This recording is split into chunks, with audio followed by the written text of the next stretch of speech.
What ways have you had to unlearn innovation? Mm. Well, I think when you are thinking about innovation, you're thinking about constantly pushing the edges of what is Mhm, possible. And so a lot of times people will come to me and say, we want to do this because no one's done it. And a mhm. lot of times I go back to them and say, but is that the best for the project? So I think a big thing about unlearning innovation is that sometimes the most innovative thing is to do the thing that's been done before, Mhm. but do it differently for this specific scenario. So I think Yes. like when I think about tech culture, and I think that this is a very difficult thing for people to sometimes sparse out, is like I don't identify as like a Silicon Valley SF Bay Area person because Mhm, even though you look at my work in my bio and you see the words VR and AR and even AI now, I mhm. actually don't identify with like let's go as hard as we can and let's break things as we go. A lot of what I Yeah. do with technology is very intentional. It's very caring. It's very thoughtful.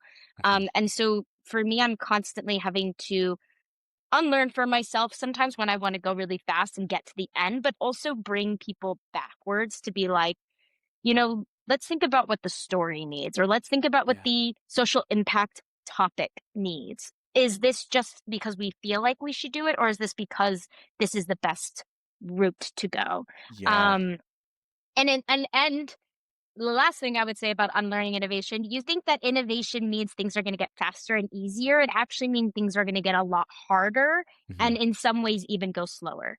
Mm, I love that. It sounds like you've taken an approach to innovation, kind of like I've taken with simplicity, which is that, like, I believe deeply that simplicity is the best way to do something at 100% because it's better than like trying to do it 4,000 times better, but only at 5%. Like the math doesn't math when you are, again, when you're one upping yourself, but you haven't figured out what your base is. And so I love Mhm. hearing that you're also working through like going back to things and looking at the other side of it to see what that could do to help innovate for you and your audience. I really, really love that, Michaela. I'm so proud of you.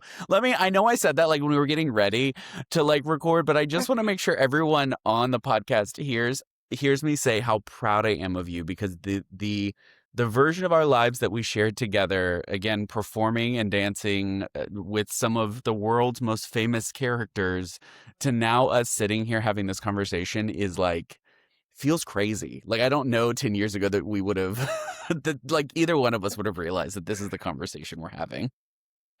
Uh, Yes, absolutely.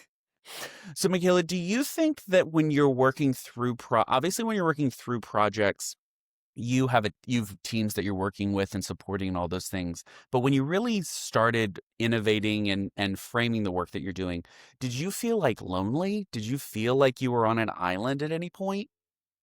Oh yeah. It's so interesting because when I got off the high seas and went back to university to finish my degree, which was a very intentional choice I made to go from, oh, I have another contract sitting in my inbox to no, I'm going to go and finish my degree. I felt lonely right away.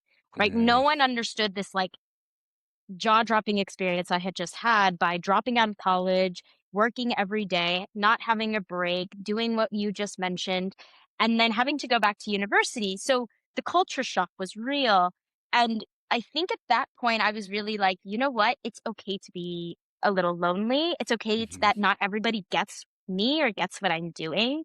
Um, and I think it really came from a little bit of that when I graduated from school and I was like, the film industry feels like an easy next step, and so does the mhm, journalism industry, but I don't feel like I fully belong to either. I don't like the mm, institutionalism of film. I don't like the institutionalism of journalism. mhm. And so I was like, where can I carve out my own little niche? Kind of like what I already did when I dropped out of school and went and performed. Mhm. And that's where technology really came forward.